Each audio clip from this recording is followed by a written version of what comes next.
It's only been a week and I'm already bored of the Infinite Forbidden format. Well, maybe because it's not really a new format, but rather like part 2 of last format. Now, this shouldn't come as much of a surprise since I've already stated in the past that I didn't really like the last format and that I also didn't really like the new format. And I would have stayed true to the statement regardless of how well I would have performed at the NAWCQ even if I went to Worlds. But I didn't because I suck and I'm too busy bubbling on round 12 again for the second time in a row. With that said, I, alongside many other players, really enjoy playing the top tier decks. Snake Eye Fiendsmith and Yubel are both super enjoyable to build and play just because of how many options you have at your disposal. It's especially Beatrice. That card is just so fun because a card that says send any card from your deck to the graveyard just has so many possibilities, and honestly it's just really nice to be able to figure out everything that you can do with a card. And the cool thing about the Fiendsmith engine is that it also allows some other weaker decks to compete, kind of in a way-ish, depending on how you want to see it. But for example, it's really good in the ABC deck when that deck will be getting the new support, which is not gonna be the case for a long time, I know, and it's also really nice in Magical Musketeer, which kind of went from extreme garbage to not garbage anymore.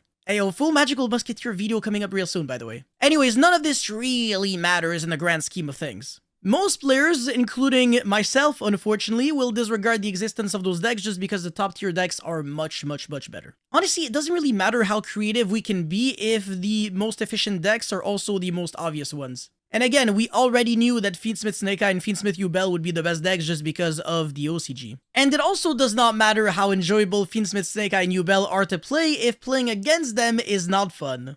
The mirror match has some technical aspects to it, but what really pisses me off is that without hand traps and a good hand going second, you feel extremely powerless. You can't afford to break or just draw average. No, like going second, your disadvantage is so massive that you basically just have to draw the nuts. I've been in positions going second where I would have multiple hand traps in my one card combo and I would still lose out just because my one card starter gets stopped. So you basically need like 2 to 3 hand traps because obviously one does literally nothing in 2024. You also need your one card starter, obviously, because if you draw all the hand traps in the world and you break, it doesn't do anything. And then you also need multiple extenders because if you're going second and your one card combo gets stopped, well, you basically just still have nothing. So yeah, that basically means you got a 5 or 6 card combo your opponent to win. The other win condition is pray to God that your opponent misplays, but good luck going far with that kind of mentality. I think at this point everybody has done their homework to better understand how to play and how to beat the Snake Eye deck. That's kind of like the reason why I didn't really upload a how to beat Snake Eye video, because honestly it would really just be redundant value. When the answer is try to draw multiple hand traps and then Valor the Snake Eye Ash, Bestial their Fiendsmith stuff, it's just not really insightful, you know? And I really tried my best to see if this format could be solved with board breakers over hand traps, but that's also super risky. Board breakers are typically very bad to draw going first because they're not really defensive cards, so if you get a hand trap to death, then you basically have nothing to rely on your opponent's turn. Triple Tactic Talents is kind of like the exception to the rule because if you get a hand trapped, at least you can keep pushing. But your engine doesn't always get you there, and you really need as much advantage as you can get your hands on.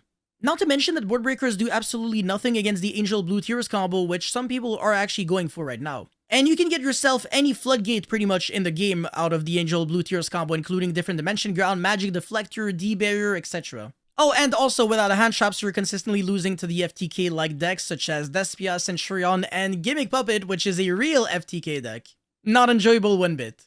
Oh, and another thing that people typically don't really mention when they talk about board breakers is that when you are obviously playing board breakers and your opponent is full comboing, the game has a tendency to last for a very long time, and because of that, you go into time a lot. And going into time in a format where a card such as Fiendsmith Lacrimosa exists is actually terrifying. So yeah, board breakers just don't really seem optimal when you factor in all these problems. But either way, hand traps and board breakers just share the same issues for the most part. Gotta draw them for one, and for two, if you don't draw multiple, you're screwed. Nibiru alone is weak, Dark Ruler alone is actually quite weak and can be stopped. So yeah, it doesn't really matter how good you are at deck building or playing the game. If you don't draw the perfect hands, it doesn't matter. Now, if you don't want to play Snake Eye or Yubel, don't worry, my man, because there are still some other options for you. Problem is, you might lose a lot of friends playing those decks because they have a terrible reputation. 10 by Dragon is known to be a little too easy to play and also, a little sacky.